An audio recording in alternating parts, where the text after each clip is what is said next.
the headlines, Prime Minister Abiy Ahmed takes part in the International Conference on Development and Migration in Rome, Italy.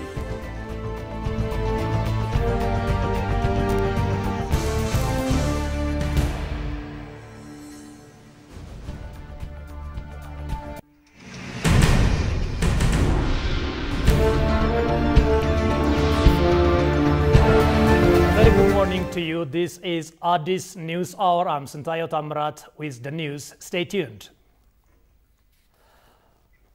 Prime Minister Abiy Ahmed has attended the International Conference on Development and Migration in Rome, Italy. The Office of the Prime Minister announced it. Given its strategic position in the Horn of Africa, it is a source, transit and destination for migration, PM Office said. Accordingly, Ethiopia has taken several policies, legal and institutional measures to enhance migration governance as well as to address irregular migration and human trafficking, the Office of the Prime Minister added. In a sideline event he attended the conference, the Premier has unveiled a memorial plaque in the street of Rome in honor of the heroic Ethiopian and legendary athlete Abiy. Abiy was a marathon runner who won a gold medal while running barefoot at the 1960 Olympic Games in Rome. Abiy was also the first Olympic gold medalist both for Ethiopia and Africa. Prime Minister Abiy stated that Abiy is a source of national pride and national gem.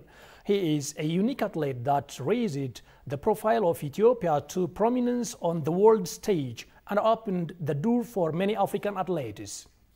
At the initiative of the Italian government, the leaders of almost all states on the southern shore of the wider Mediterranean in the Middle East and the Gulf, as well as EU member states of first arrival and a number of partners from the Sahel and the Horn of Africa, together with the heads of European institutions and international financial institutions, met at the Ministry of Foreign Affairs and International Cooperation in Rome yesterday to address emergencies and launch a shared development strategy.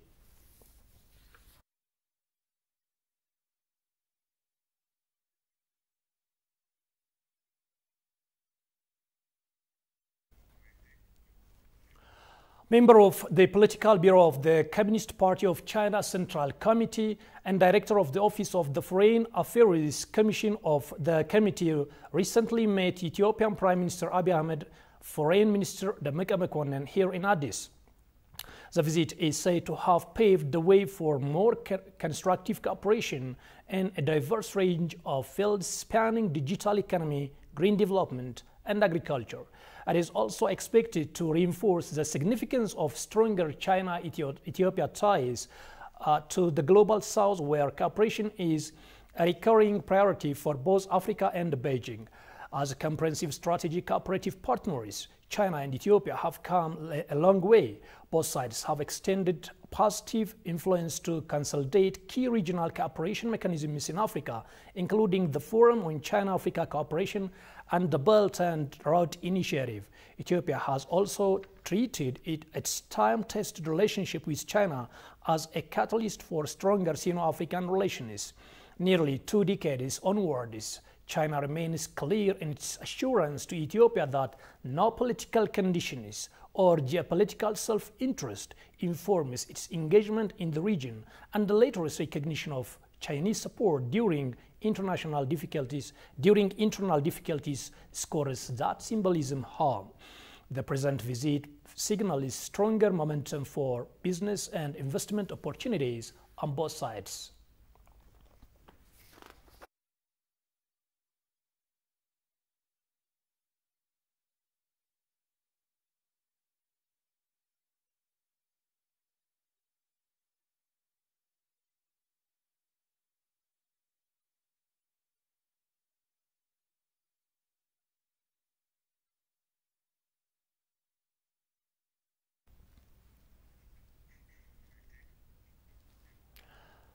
Ethiopian Foreign Minister Ahmed said the implementation of the Pretoria peace agreement is making a steady progress.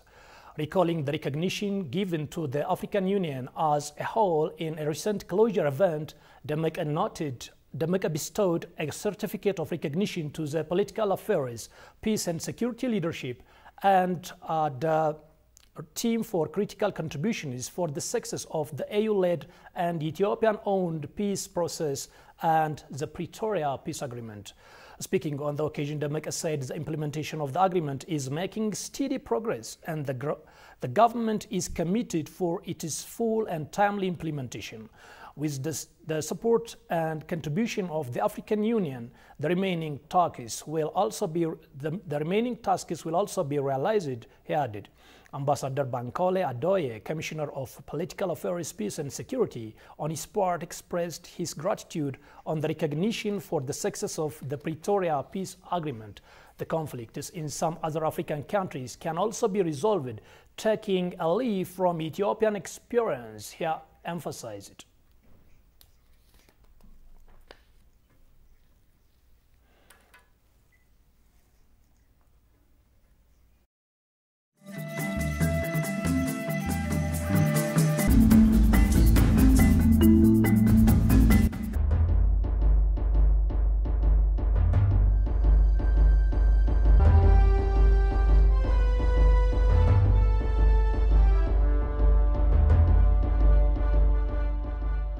አንድ ሰው ቆርኪ ገደለ ሰው አንድ ሰው ገደለ እንደገደለ ነው እኛ አዋጅ ሰጥቶ ይሄ ቆርኪዎች ቁጥር ከ70 በታች የነበረው አሁን ላይ ከ800 በላይ ቆርኪዎች አሉ።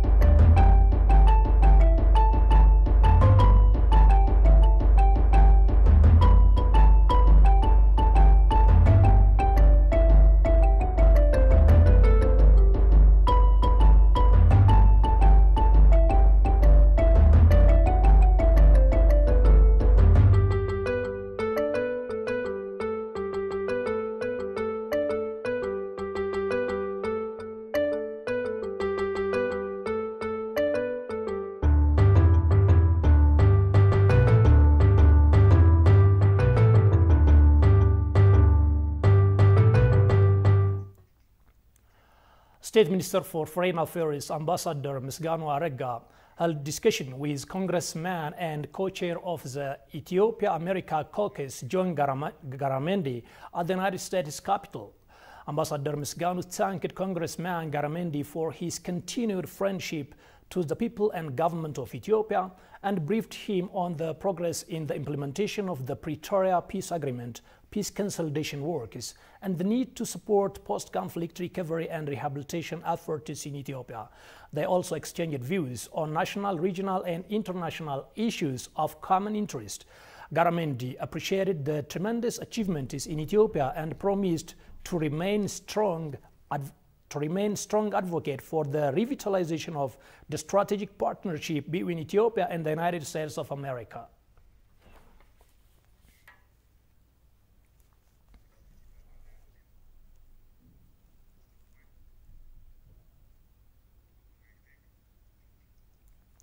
Members of the South Ethiopia Regional Council said the slated national dialogue will be an ideal platform for the hegemony of thought to the next generation. They further emphasized the need to prioritize agendas that will bring tangible benefits to both the country and its people in the ongoing consultation process. Johannes Fontaine takes it from here. The members of the Regional Council of Southwest Ethiopia people stated that the disputes that occurred in Ethiopia at various times are the causes of loss of human life and destruction of property. Members of the Regional Council, which is one of the newly established regions in Ethiopia, said that the disputes can be resolved through dialogue. Our misunderstanding only caused us harm. Looking at the way we have come over the years, there are many disagreements. As a result, human life was lost and property was destroyed. But that's enough for now. We should gather around the table and discuss and solve our problems.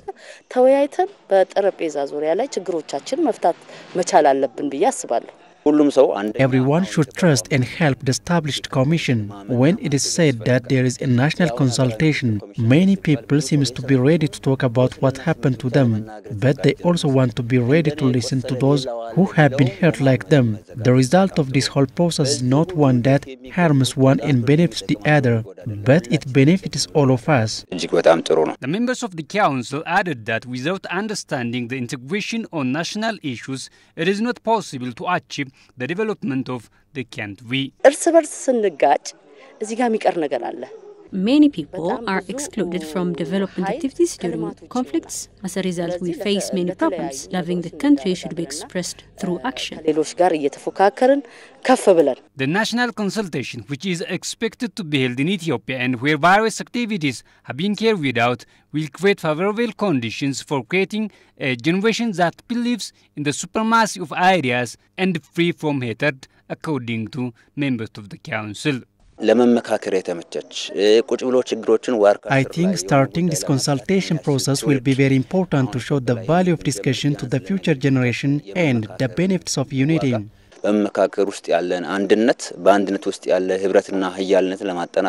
members of the council stated that the national consultation process should be carried out in a manner that takes into account the national unity.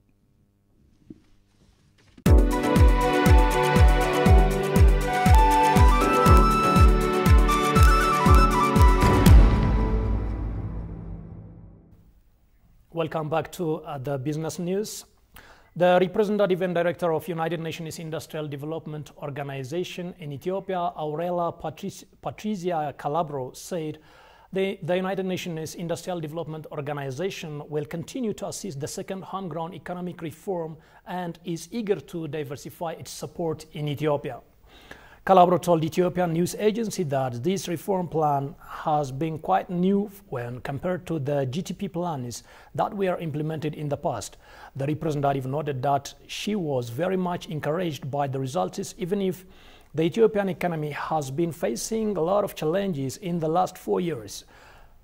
Elaborating on the challenges the country has been facing, Calabro said foreign currency and inflation are still needs to be fully addressed.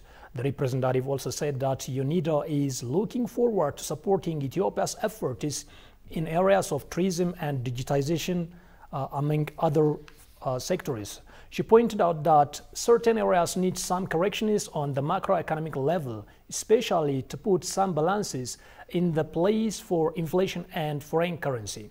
Moreover, the representative pointed out that there are opportunities, particularly from the private sector.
It's not that bad. And it feels good. I'm gonna try to swim for y'all and show you how to swim. Come on, follow me. That's the anti for the vision, you know what I'm saying? We in Masawa.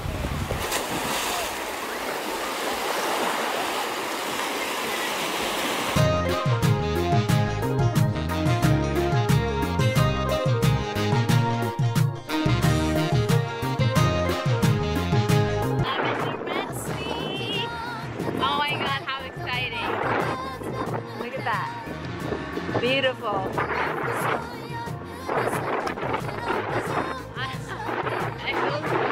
excited right now.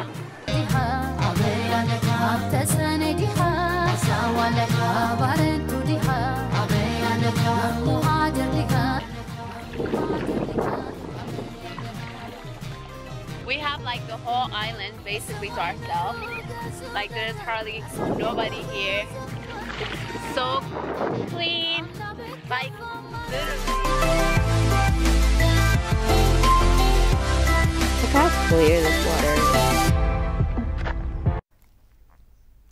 Welcome back. You are watching Addis News Hour. And finally, giraffes in Kenya and Tanzania could be at greater risk after researchers found a species subdivided and made breeding less likely. The Great Rift Valley through Kenya and Tanzania prevents the giraffes from exchanging genetic material, and it's not the only challenge they face. Tigis has more from Africa News. Take a look. Already endangered Maasai giraffes are even more at risk than previously thought. According to researchers from Penn State University in the US, a valley running between Kenya and Tanzania means the species have divided into two groups which have not interbred in more than 250,000 years, so two separate species are both at risk. Interbreeding is of great significance as it enhances genetic diversity, thus shielding small population from diseases. The researchers analyzed high-resolution satellite data in a bid to identify the route that the giraffes might have used to potentially climb over, but they did not find any report of the giraffe doing so. Douglas Kavanagh, genetics and evolutionary biologist at Penn State University, explained why this might be worrying. What we now know is that the 35,000 giraffe are actually split into two. So there's no more than probably 20,000 giraffe on either side of the escarpment. And that's really worrying because the total number of Maasai giraffe also was known to be very small. And the International Union of Conservation of Nature, the so-called IUCN, had declared the Maasai giraffe to be a threatened species. But this actually makes things even more concerning and worrying, is that as the population gets really, really, really small, then that increases the probability that individuals that are very closely related to each other will breeding with each other. And that can lead to what's called inbreeding depression. And that can go into a tailspin and the species can completely collapse. The Great Rift Valley through Kenya and Tanzania prevents the giraffes from exchanging genetic materials. And it's not the only challenge facing them. Its population has declined over the last 3 decades from 70,000 to 35,000 individuals in the wild, thus leading to its classification as an endangered species by the International Union for Conservation of Nature. Some of the things that we've seen even in parks, like Tsavo, Aboseri, where we're losing trees, the tree cover, so giraffes are getting out of the park. And where they are moving into, they're actually on community land. So conflict continue increasing. Fewer giraffes means other species also suffer, and conservationists are now campaigning for a giraffe poaching ban. I do know that our regulations, policy, giraffe was not classified as endangered species. So it is the time the policymakers craft the wildlife policy, craft a policy immediately or as soon as we can to put those animals there. Fewer giraffes means other species also suffer, and conservationists are now campaigning for a giraffe poaching ban. I do know that our regulations, policy, giraffe was not classified as endangered species.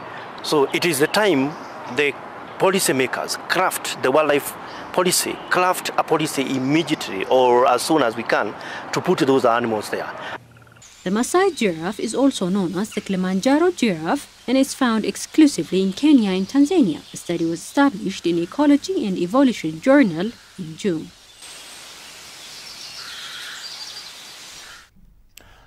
A reminder of top stories. Prime Minister Abiy takes part in Rome, Italy, in the International Conference on Development and Migration.